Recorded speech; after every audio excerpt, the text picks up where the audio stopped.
Bien, como dice ahí, el consejo de la palabra del Señor para nuestras vidas, para nuestros corazones, está en el Evangelio según San Juan, capítulo 13.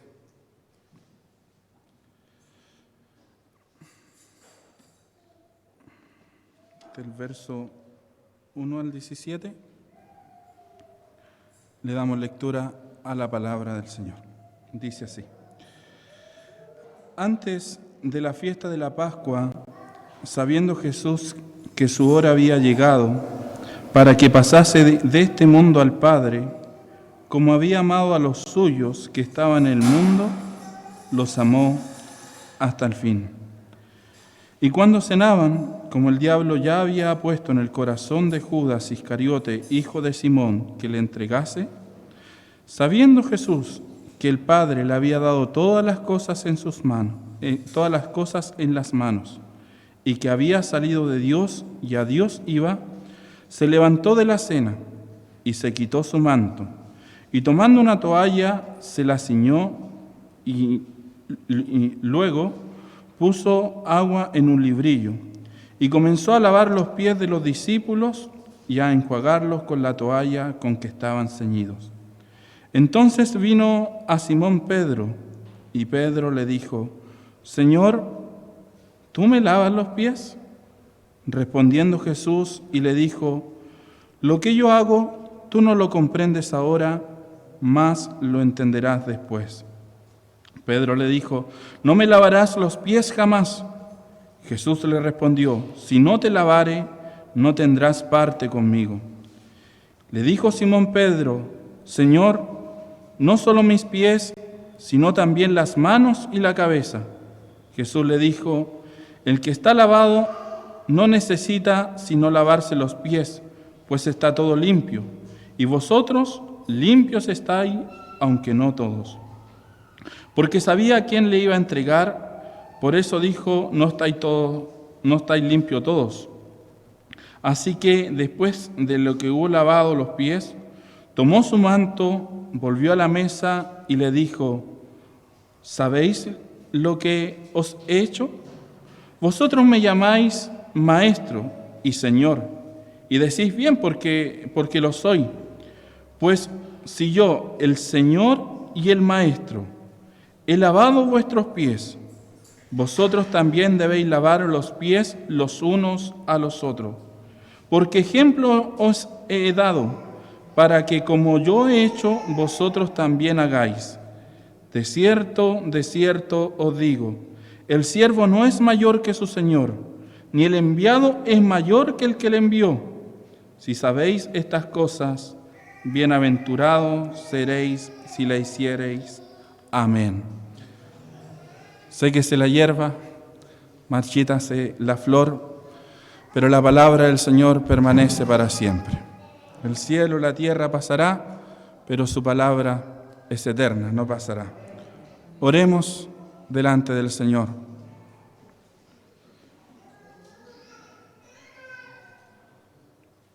Padre Celestial, Padre Santo, delante de su presencia estoy.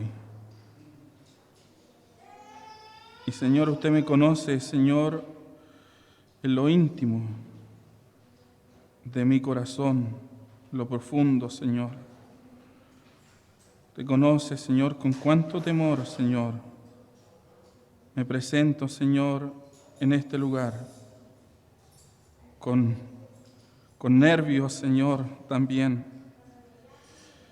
Pero, Señor, clamo a ti, Padre Santo, para que, Señor, su intervención, su ayuda, Señor, sea en favor de nuestras vidas. Señor, dependo completamente de ti porque soy tardo, Señor, para hablar. A veces me cuesta pronunciar bien las palabras, pero, Señor, usted, Señor, me pueda socorrer en estos momentos y entregar, Señor, este pan vivo a tu iglesia, a tu pueblo, Señor. Entiendo, Señor, y comprendo completamente, Señor. Si tu Espíritu Santo no obra, Señor, en esta tu palabra, esto será, Señor, una mera exposición, un sermón, Señor, frío, sin vida. Pero si tu palabra, Señor, tu Espíritu Santo, Señor, obra en nuestros corazones, esto va a poder hacer lo que ninguno de nosotros, ningún predicador, orador, por sí mismo puede hacer, producir vida en nuestros corazones. En el nombre de Jesús. Amén. Bien, mis amados hermanos, bueno, si miramos este pasaje en una primera lectura, lo que principalmente se resalta o lo que se ve inicialmente es la humildad. Una palabra que, bueno, a lo largo de la Escritura la podemos ver en muchos pasajes. Me mencionaba recién nuestro hermano que Dios al contrito y humillado, el Señor no despreciará. Veíamos hace poco también en el estudio que hacíamos en Santiago, en la escuela dominical, que Dios resiste a los soberbios y da gracia a los humildes.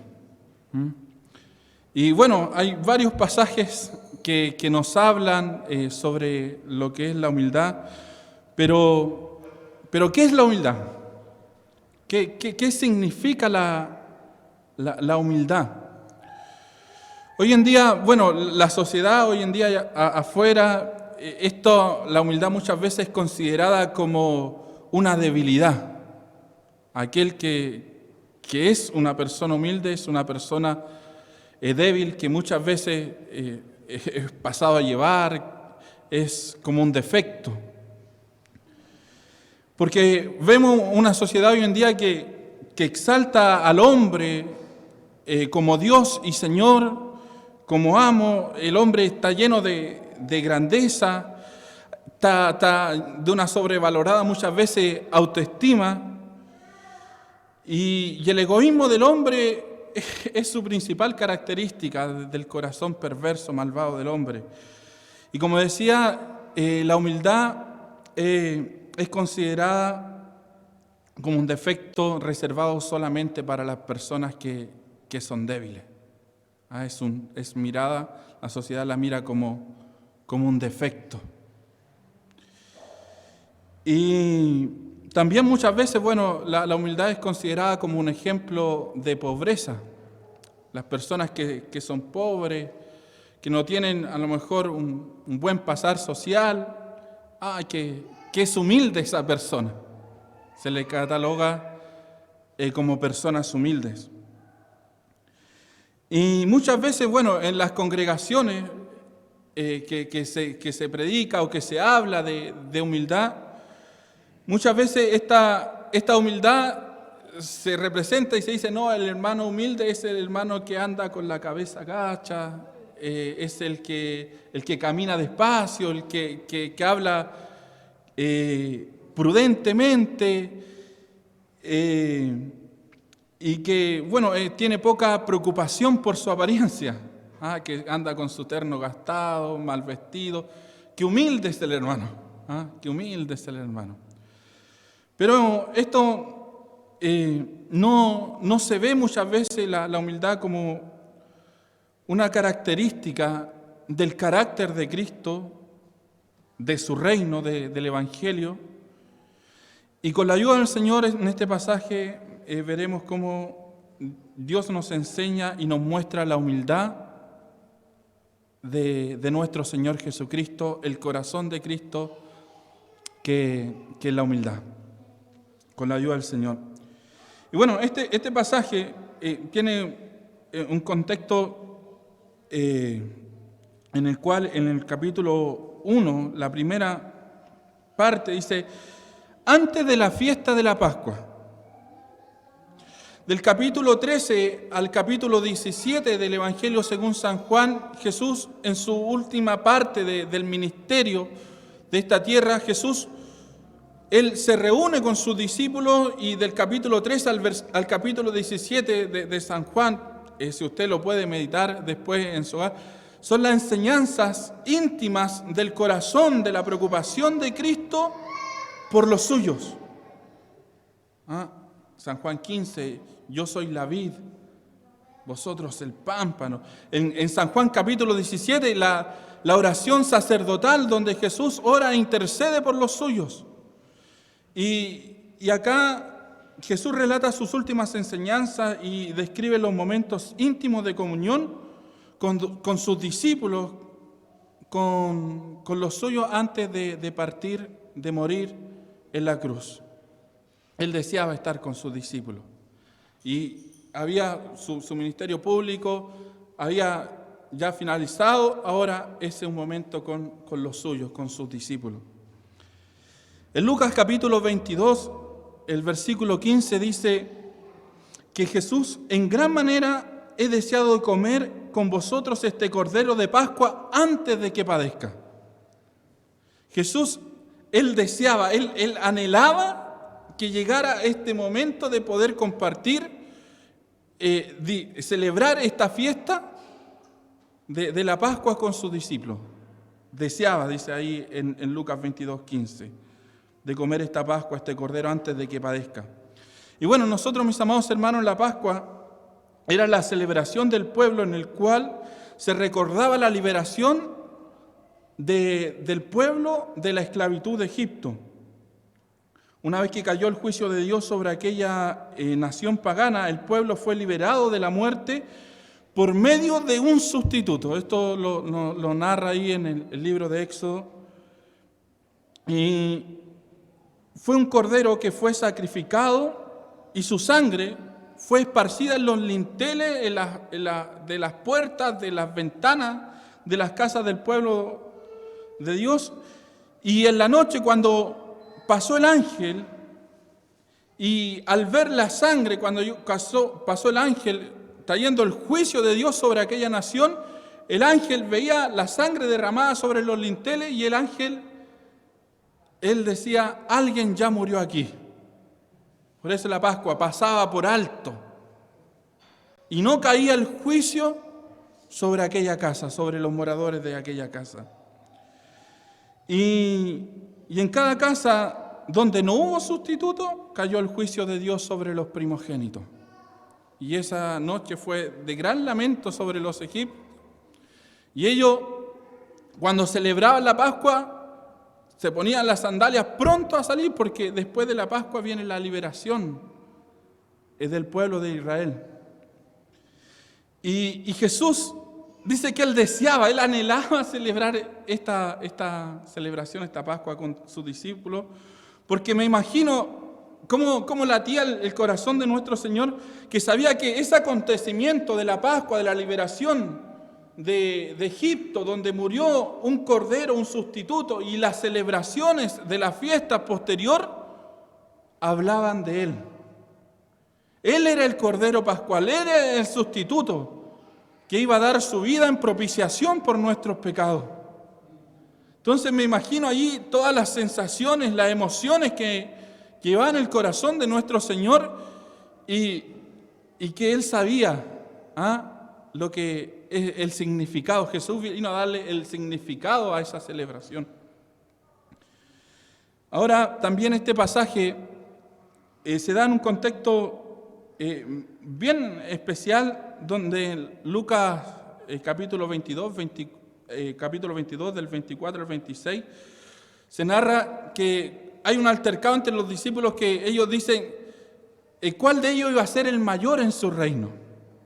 Hay esa disputa, se presenta esa disputa, ¿cuál de nosotros va a ser el mayor?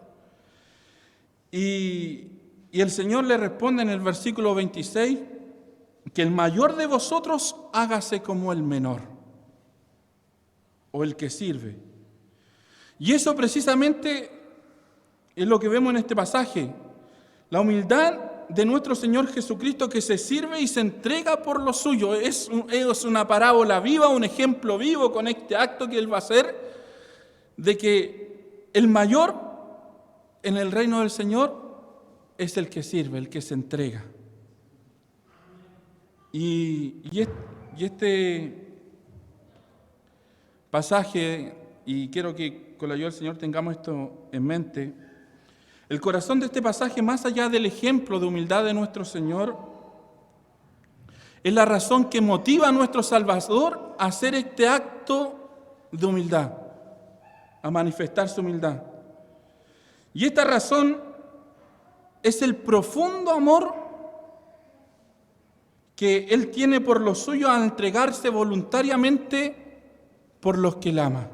La razón que llevó al Señor a lavar los pies, a manifestar, al ser siendo el Rey de Gloria, a humillarse y a humillarse hasta la muerte, lo que motivó su corazón fue el profundo amor que Él tenía por lo suyo, por lo que el Padre le había dado.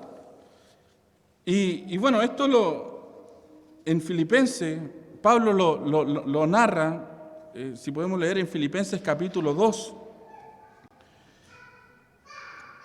el versículo 5, dice: haya pues en vosotros este sentir que hubo también en Cristo Jesús, el cual siendo en forma de Dios no estimó el ser igual a Dios como cosa a que aferrarse, sino que se despojó a sí mismo, tomando forma de siervo, hecho semejante a los hombres, y estando en la condición de hombre, se humilló a sí mismo, haciéndose obediente hasta la muerte y muerte de cruz, por lo cual también Dios le exaltó hasta lo sumo y le dio un nombre que es sobre todo nombre. Esta humillación de poder llegar a morir en un calvario de la cruz es la humillación más grande que un hombre podía haber experimentado en esta tierra. Morir desnudo, colgado en un madero, en ese tiempo era la muerte más vergonzosa, más humillante que un hombre podía morir. Y nuestro Salvador se humilló hasta la muerte, sujetándose hasta la muerte por 3 días. ¿Pero qué lo llevó a esa humillación? El profundo amor que Él tiene por los suyos, por su pueblo, por nosotros. Y bueno, esto siempre quiero que tengamos en mente al mirar este pasaje, la humildad de nuestro Señor. Y bueno, en el último, en la enseñanza de San Juan, en el último versículo, dice: yo os he dado a conocer tu nombre y le daré a conocer aún, para que el amor con que me has amado esté en ellos y yo en ellos. Así termina esta enseñanza de Jesús en el capítulo 17. Lo que Él iba a hacer, de humillarse, de poder entregar su vida, de poder padecer los vituperios, el calvario, iba a ser un acto de amor. Ahora, bueno, esto me lo compartía el pastor cuando le presentaba el sermón. Qué confianza para nosotros, qué consuelo, qué seguridad nos ofrece para nosotros hoy en día la humildad de Cristo. Que Él, como un siervo humilde, mis amados hermanos, no rechaza a ninguno que le busca. Como decía el versículo, al corazón contrito y humillado, el Señor no va a despreciar. Y es que Cristo mismo se revela en su corazón humilde. Y Cristo, mis amados hermanos, Él no vino a ser humilde en su encarnación, sino que Él, de toda la eternidad, Él es humilde. Y la humildad de Cristo no es una cualidad, sino que es algo esencial de su ser, de su carácter. Él lo expresó y lo dijo en Mateo capítulo 11, el versículo 29, dijo: yo soy manso y humilde de corazón. Charles Spurgeon, él dijo: en los 4 relatos del Evangelio que nos dan Mateo, Marcos, Lucas y Juan, que abarcan en total 89 capítulos del texto bíblico, solo hay un lugar donde Jesús nos habla y abre su propio corazón, que es Mateo 11:29. Y aquí, en estos versículos, encontramos las palabras más maravillosas que jamás labios humanos han pronunciado. Oímos a Jesús abrirnos su corazón y Él expresa y dice: venid a mí todos los que estáis trabajados y cargados, que yo os haré descansar. Llevad mi yugo sobre vosotros y aprended de mí, que soy manso y humilde de corazón, y hallaréis descanso para vuestras almas, porque mi yugo es fácil y ligera mi carga. El corazón de nuestro Señor. El único pasaje en toda la Biblia en que el Hijo de Dios retira su velo y nos permite observar, mirar quién es. Y no nos dice que Él es estricto y exigente de corazón. Nos enseña que Él es exaltado y digno de corazón, aunque por cierto lo es. Ni siquiera se nos dice que es alegre y generoso. Y quizás Él podría haber dicho: aprender de mí que soy completamente amoroso, que soy completamente compasivo, que soy completamente tierno. Aprender de mí que soy justo, que soy completamente santo. Incluso en alguna oportunidad los discípulos le dijeron: maestro bueno, y el Señor se asombra y le dice: ¿por qué me llamáis bueno? Solo mi Padre que está en los cielos, Él es bueno. Pero Jesús aquí, Él mismo se describe y pronuncia sorprendentemente, dice: soy manso y humilde de corazón. Aprender de mí que soy manso y humilde de corazón.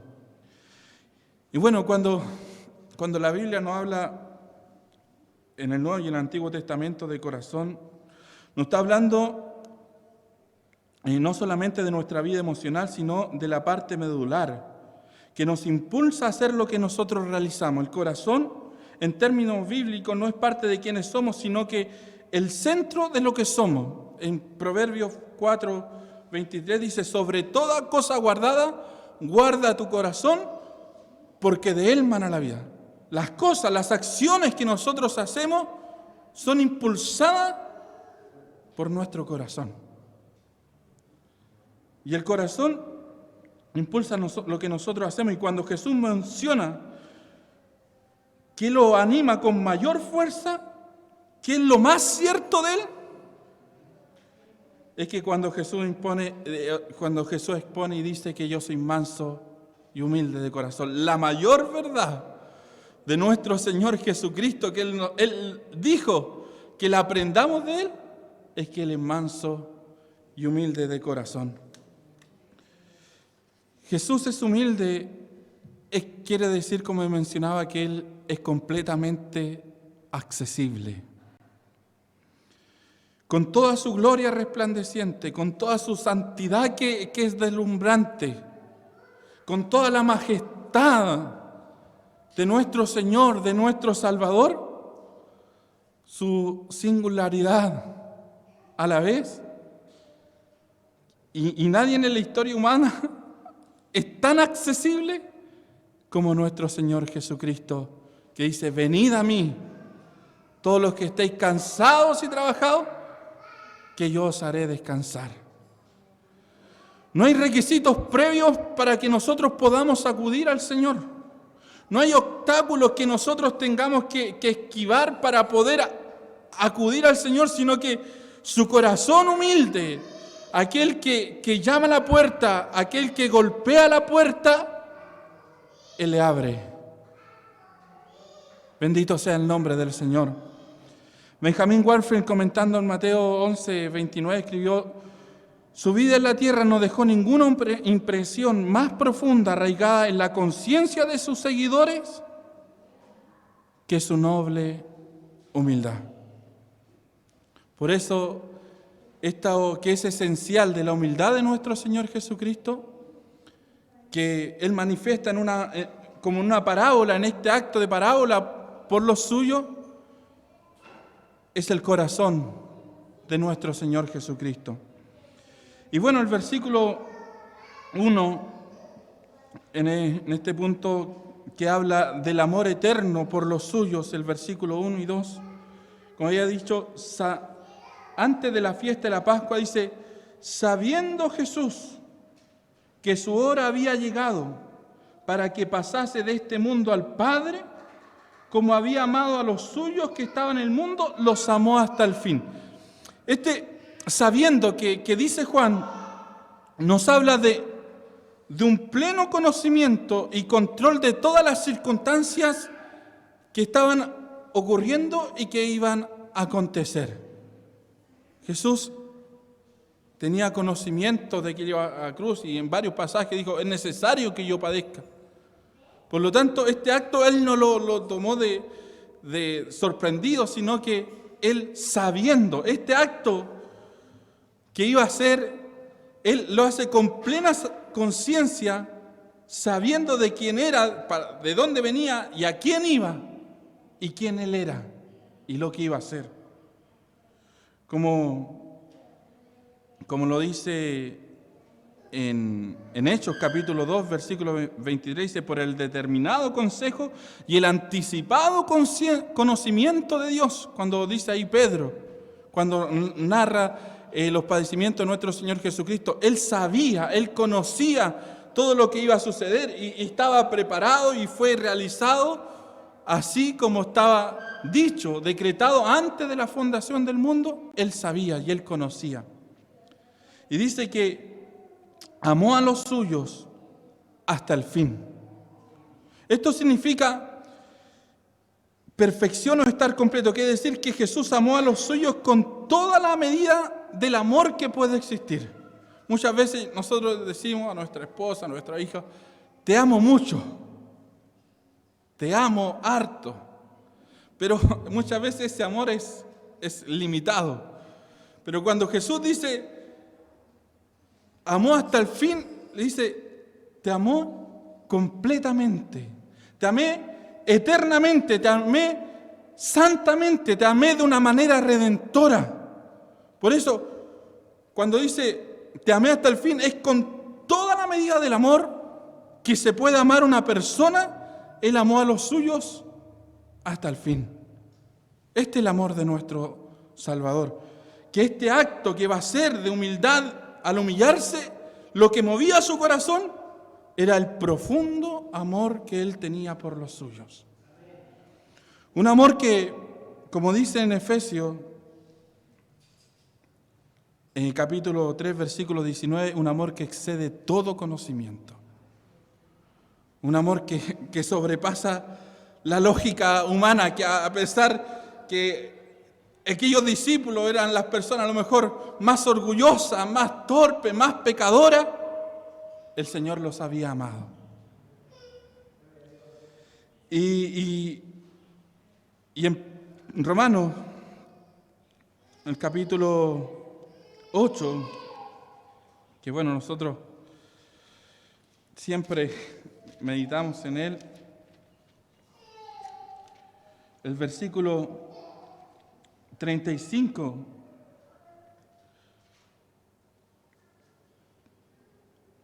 ¿quién nos separará del amor de Cristo? ¿Tribulación o angustia o persecución o hambre o desnudez o peligro o espada?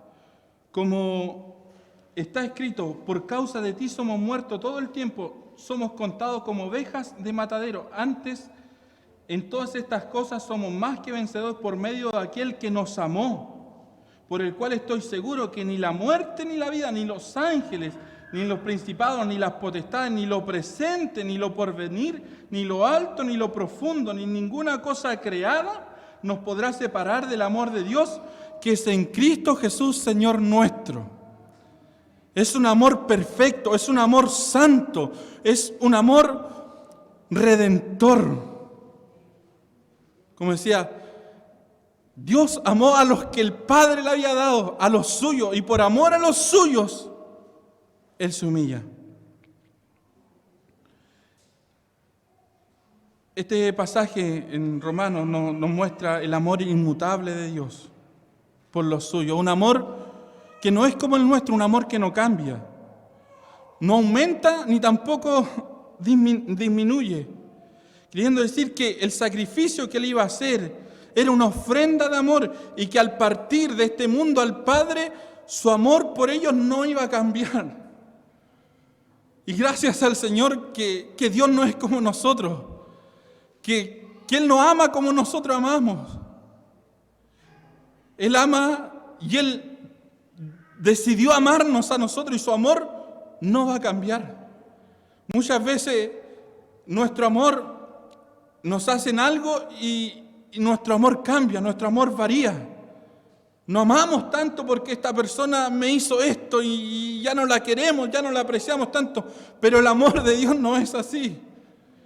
Todo lo contrario, ofendemos a Dios, pecamos contra Él, pero su amor, su misericordia está siempre allí para con los suyos. Y mis amados hermanos, meditaba cuando Jesucristo hizo este acto de amor, estando en su estado de humillación que lo manifestó y lo expresó al lavar los pies de sus discípulos, en su estado de humillación, sujetándose a la muerte, hoy que está en su estado de gloria, intercediendo por nosotros, intercediendo por su pueblo. La pregunta es, ¿habrá cambiado su amor por nosotros ahora? Es como absurda. Hay una mayor garantía para nosotros que Jesús ahora está sentado en su trono de gloria intercediendo por nosotros. Hay una mayor garantía que ese amor por nosotros está firme, intercediendo por nosotros, un rotundo no. Él nos sigue amando de la misma manera santa y eterna. Y que a pesar que muchas veces nuestra vida espiritual es como un pábilo que humea, como lo dice ahí en Isaías capítulo 42, el versículo 3, pero dice que Él no quebrará la caña cascada. Su amor por los suyos es eterno. Y Él te sigue amando. Él te sigue amando con la misma fuerza, de la misma manera, cuando Él, antes de la fundación del mundo, pensó en ti. La predestinación, mis amados hermanos, es un acto de amor. Y que Él haya pensado en ti es pura gracia, es pura misericordia, es puro amor de Dios. Cuando Él te predestinó, es porque Él te amó. Después, cuando se manifestó el llamamiento, ese llamamiento fue amor de Dios para con su pueblo. Cuando Él te justificó, se manifestó la justificación, que tus pecados fueron perdonados, que pasaste de muerte a vida. La justificación es un acto de amor, de bondad de Dios por lo suyo. Y cuando veamos la glorificación en nuestras vidas, cuando el Señor nos llame y diga, venid a mí, benditos de mi Padre, y pasamos a estar en su presencia inmediata con cuerpos glorificados, ese también va a ser un acto de amor de nuestro Salvador por lo suyo. En esta cadena de la predestinación es el amor que Dios tuvo para con su pueblo, para con los suyos. Los amó hasta el fin. Y bueno, en una oportunidad, se ha dicho muchas veces también, se ha comentado que una hermana fue donde Charles Spurgeon y le dijo, pastor, yo no entiendo cómo Dios amó a Jacob y aborreció a Esaú. No entiendo por qué hizo esa diferencia. Y Charles Spurgeon le dijo, yo tampoco entiendo, hermana, pero ¿qué es lo que tú no entiendes? ¿Por qué aborreció a Esaú? Dijo, hermana, pero lo que yo no entiendo en este pasaje, ¿cómo Dios amó a Jacob si Jacob era un mentiroso, Jacob era un engañador, un estafador, y había engañado a su padre, engañó a sus hermanos. ¿Cómo Dios pudo amar a Jacob si Jacob era un impío? Y este es el amor que excede todo conocimiento, que no es por nuestras condiciones, no es por nuestra cualidad, sino que va en la determinación del Señor, en su predestinación. Antes de la fundación del mundo, Él decidió amarnos. Antes de hacer mal o bien, Él decidió amarnos. Inmediatamente de esta luz maravillosa del amor de Cristo, el versículo 2 dice: y cuando cenaban, como el diablo ya había puesto en el corazón de Judas Iscariote, hijo de Simón, que le entregase, inmediatamente pasamos a esta oscuridad del corazón de Judas. Y pensaba, si el amor de Cristo no hubiera sido manifestado en nuestras vidas, seríamos nosotros como Judas, entregando a nuestro Salvador.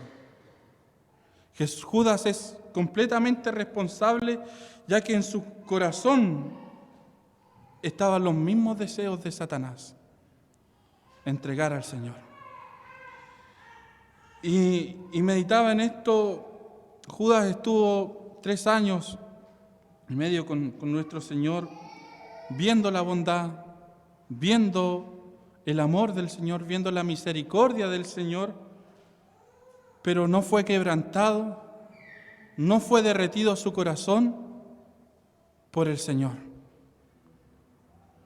Porque, como dice en 1 de Juan capítulo 4, versículo 19, nosotros le amamos a Él porque Él nos amó primero.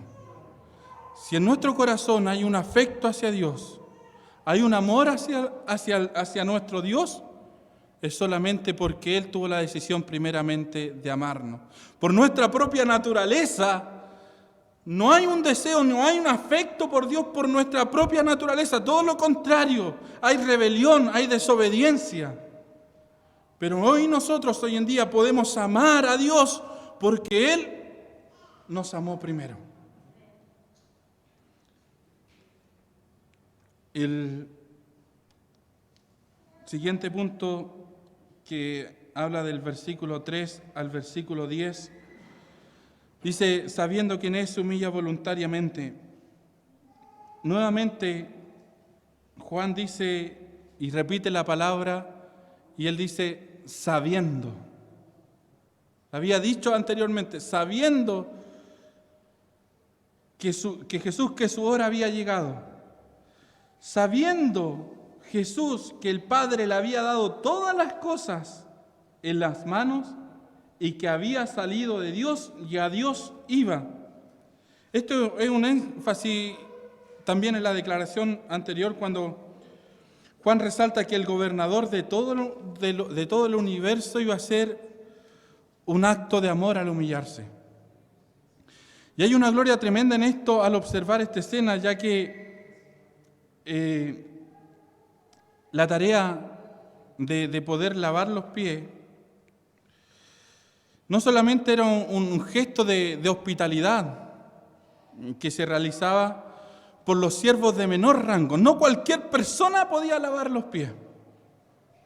Era una actividad que incluso los esclavos judíos, ellos no realizaban, porque era una actividad muy, muy humillante que solamente los siervos, los esclavos realizaban, y los gentiles. Y dado que, allá no eran los caminos como hoy en día, los caminos eran muy polvorientos, no existían zapatos y andaban con sandalias, y era una actividad también necesaria antes de poder sentarse a la mesa. Incluso cuando Jesús fue a la casa del fariseo, en Lucas 7, el versículo 44,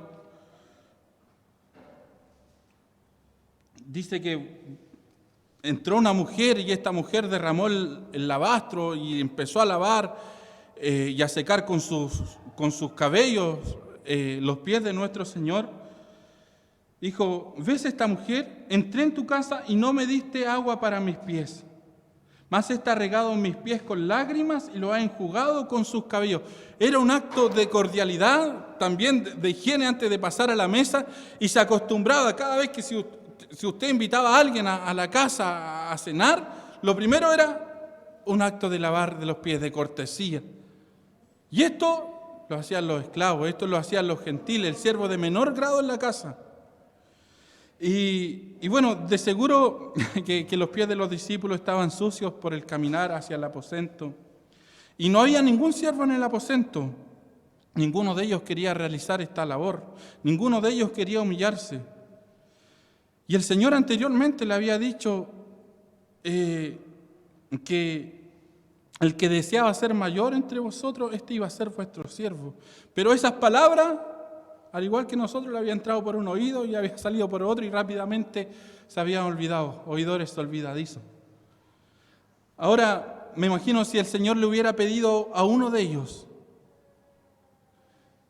¿quién quería lavar sus pies? Probablemente todos con buen ánimo le hubieran dicho, Señor, yo quiero lavar tus pies. Pedro, Juan, ahí se hubiera peleado. Yo lavo los pies del Señor porque era algo que a lo mejor ellos iban a sobresalir, que el Señor lo iba a destacar, iban a lavar los pies de su Señor como algo honroso y probablemente todos se hubieran ofrecido, pero entre ellos ninguno quería lavarse los pies. Pero esta escena refleja la humildad de nuestro Señor y dice, sabiendo que el Padre le había dado todas las cosas en sus manos. Esto cuando meditaba en esto, me gozaba en gran manera porque dice, sabiendo Jesús que le había dado todas las cosas en sus manos, con esas mismas manos, el gobernador, el creador de todas las cosas que por su palabra fueron hechas, todas las cosas que Él las sostiene con la palabra de su poder, con esas mismas manos, Él ahora empieza a lavar los pies de sus discípulos. Y el capítulo 4 o 5, como que Juan lo hace como en cámara lenta para llamar la atención. Estaban todos ahí en el aposento alto y dice que se levantó de la cena. Se quitó su manto, como que pausadamente, como una escena que quiere llegar al clímax. Tomó una toalla, se la ceñó, y se la ciñó y luego puso agua en un librillo y comenzó a lavar los pies de los discípulos y a enjuagarlos con la toalla que estaba ceñido. Uno a uno, Él empezó a lavar los pies de los orgullosos discípulos. Y dice la palabra del Señor que llegó a Pedro. Llegó a Pedro y Pedro manifiesta su impulsividad habitual. Y él dice, respondió, luego del agua un librillo y comenzó a lavar los pies de los discípulos y a enjuagarlos con la toalla con que estaba ceñido. Entonces vino a Pedro y Pedro le dijo, ¿tú me lavarás los pies? Respondiendo Jesús le dijo, lo que yo hago, tú no lo entiendes ahora, mas lo entenderás después. Pedro le dijo, no me lavarás los pies jamás, manifestando su impulsividad siempre. ¿Tú me lavarás los pies? No, Señor, tú nunca, jamás dejaré que tú me laves los pies.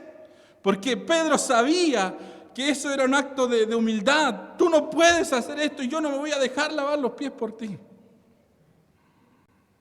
¿Qué le dice el Señor? Jesús le responde de manera radical. El versículo 8. Si no te lavaré los pies, no tendrás parte conmigo. de manera radical. No te lavarás los pies, no tendrás parte conmigo. Esto quiere decir, mis amados hermanos, que solo por medio de Jesús y su obra es que tenemos parte con Él. Solo por medio de Jesús y su obra tenemos parte con Él. Solo Jesús, Él puede lavarnos y limpiarnos de nuestros pecados. Solo Jesús, solo su sangre. Él es el único mediador entre Dios y los hombres que intercede por los hombres. Nosotros por nosotros mismos no podemos autoperdonarnos, no podemos autolimpiarnos. Solamente Jesús, Él puede limpiarnos. Solamente Jesús puede lavarnos por su sacrificio hecho por nosotros. Y meditaba en esta necesidad de nosotros ser limpios que mencionaba nuestro hermano. David decía, crea en mí, oh Dios, un corazón limpio y un espíritu recto delante de mí. Esta necesidad constante que el Evangelio marca con estas dos verdades, arrepentimiento y fe, esta necesidad constante que nosotros tenemos como hijos del Señor de acudir constantemente al trono de su gracia para que Él nos limpie. Muchas veces el pecado enfría esta necesidad, endurece nuestro corazón y a veces, mis amados hermanos, pasa tiempo sin arrepentirnos delante del Señor y acudir al trono de su gracia para que Él nos limpie, para que Él nos lave.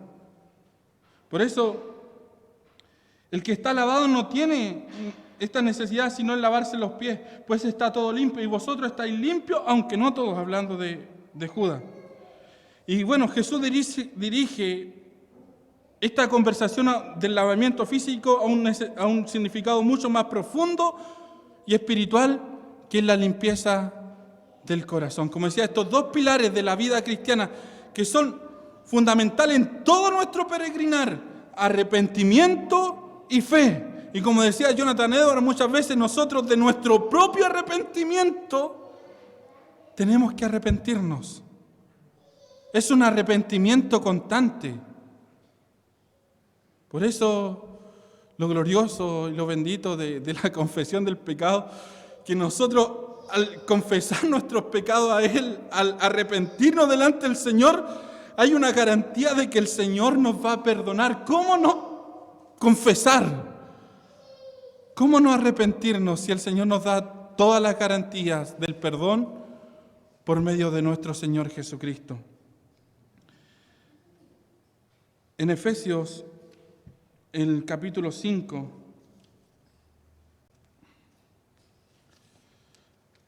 el verso 25,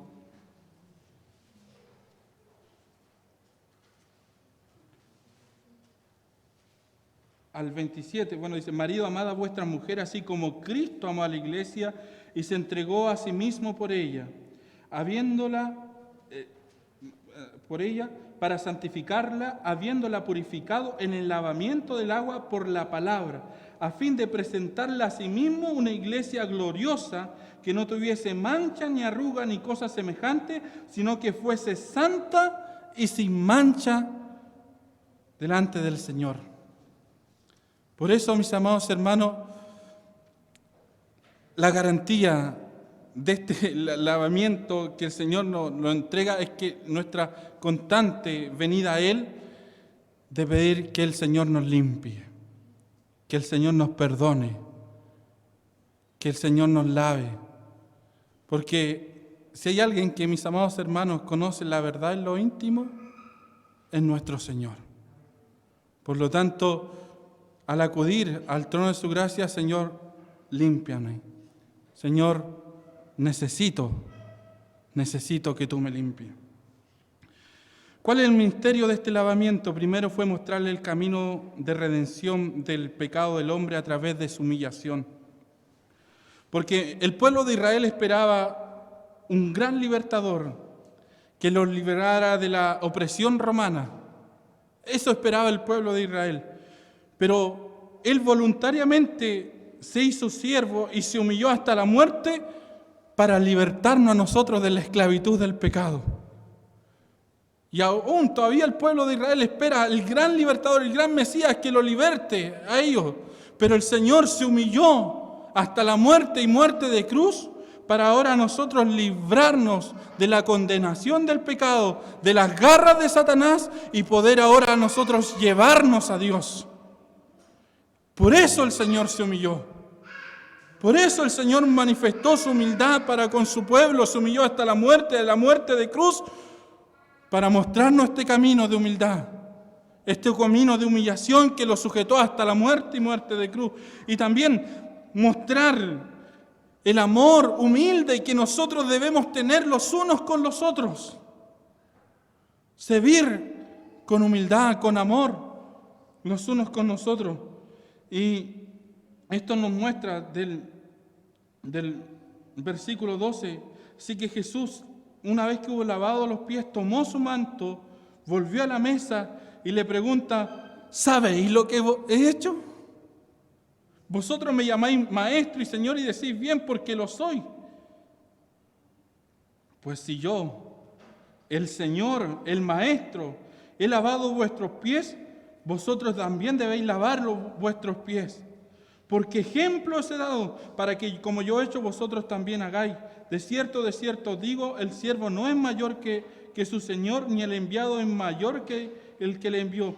Si sabéis estas cosas, bienaventurado seréis si la hicieren. Bienaventurado, feliz, dichoso si la hicieren. Ejemplo os he dado, de último punto. Si el Señor de la gloria estuvo dispuesto a humillarse, con esto Jesús indicó el camino y mostró el camino de la vida cristiana, del Evangelio. Que por amor a lo que Cristo ha hecho por nosotros, con gratitud, nosotros humildemente podamos servir a nuestro hermano, sabiendo que es como para el Señor. Humildemente. Y nadie puede crecer, mis amados hermanos, en santidad si no es por el camino de la humildad. Un entendimiento y conocimiento profundo del amor cristiano siempre nos va a llevar a la humildad. Como estudiamos en los de estudios bíblicos, que los hombres antiguos tenían la teología del gusano, que ellos entendían y comprendían quién era Dios y quiénes somos nosotros. Y entender esto, mis amados hermanos, siempre nos va a llevar a humillarnos. A humillarnos. Y por eso es algo muy raro, mis amados hermanos, ver a alguien que quizás lee libros, conoce, tiene muchas teologías, muchos conocimientos, a lo mejor ha leído muchos libros y a lo mejor un corazón sumamente orgulloso. Y yo me preguntaba, ¿por qué? Porque a lo mejor tiene mucha información, mucho conocimiento, pero ese conocimiento no ha bajado en su corazón, no ha derretido su corazón, no arde su corazón y no ese conocimiento no lo lleva a servir, sino que a servirse de los demás muchas veces. Porque si el Señor nos ha dado un conocimiento profundo de Él, un entendimiento profundo de su obra, de su sacrificio, de su vida, este conocimiento debe llevar para servir a nuestro hermano, para bendecir a nuestro hermano, para poner nuestros dones humildemente a disposición de la iglesia del Señor y con esa capacidad que el Señor ha dado a nuestro conocimiento sobre Él, poder entregarlo en servicio humilde, reverente a nuestro hermano, no para debatir, no para discutir, sino que para servir a nuestro hermano, para bendecir, para alentar al caído, para fortalecer al débil, para visitar al enfermo y darle una palabra de ánimo en el Señor. Ese conocimiento nos lleva a nosotros a servir humildemente en el amor del Señor. Todo hombre, mis amados hermanos, lo vimos en Isaías, Juan también, cuando vio esta revelación. Isaías, cuando vio los cielos abiertos, ellos inmediatamente cayeron postrados, humillados delante del Señor. ¿Pero qué le dijo el ángel a Juan? No temas, el corazón humilde del Señor. Cuando predicaba nuestro hermano Daniel, cuando él fue y tomó el rollo, él no hizo, aquí voy yo, voy a tomar el rollo, Jesús, el digno, no. Él fue de una manera silenciosa, humilde. He aquí el cordero que fue inmolado es digno. Por eso que él al humilde da gracia. Que el Señor nos dé, mis amados hermanos, un corazón humilde, mis amados hermanos, un entendimiento del Señor y un profundo amor por Cristo que nos lleve siempre a la humillación. Y si hay orgullo muchas veces en nuestro corazón, miremos a la cruz. Porque cuando miramos a la cruz del Calvario, ahí inmediatamente todo orgullo, toda arrogancia, toda altivez humana inmediatamente queda rendida a los pies de nuestro Salvador. Porque siendo el Rey de Gloria, teniendo la autoridad suprema sobre todo lo creado, Él se humilló hasta la muerte y muerte de cruz, para que ahora nosotros podamos venir a Él y no ser rechazados.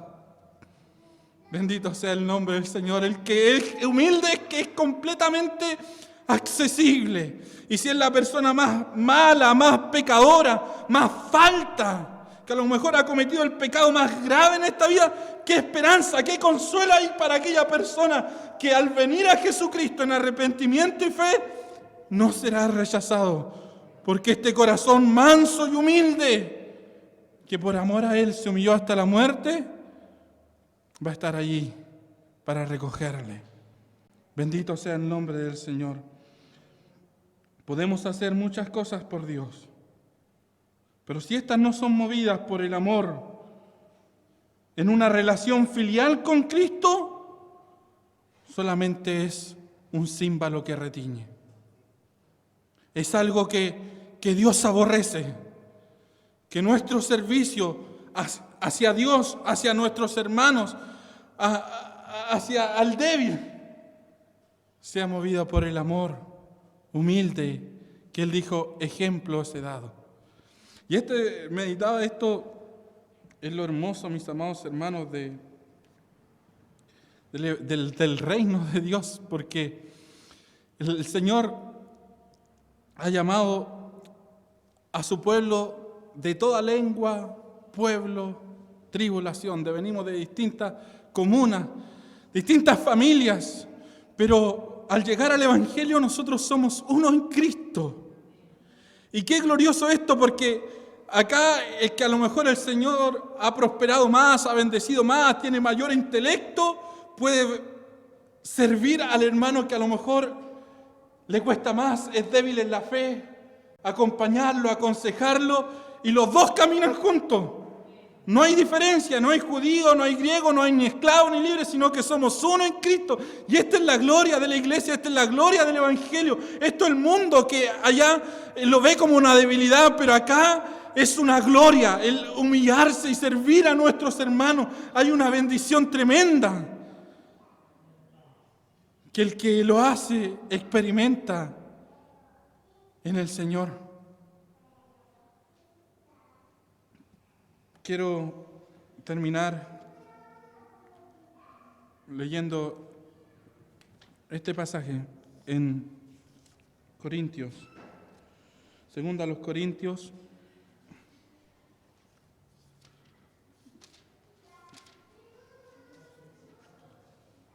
capítulo 5, el versículo 14. dice, porque el amor de Cristo nos constriñe, pensando esto, que si uno murió por todos, luego todos murieron, y por todos murió, para los que viven, ya no vivan para sí, sino para aquel que murió y resucitó por ellos. Que el Señor, este ejemplo que nos ha dado, nos lleve a honrarle a Él en humildad, en amor, en servicio hacia Dios y hacia nuestros hermanos que lo necesitan. Que el Señor nos bendiga. Oremos por su palabra.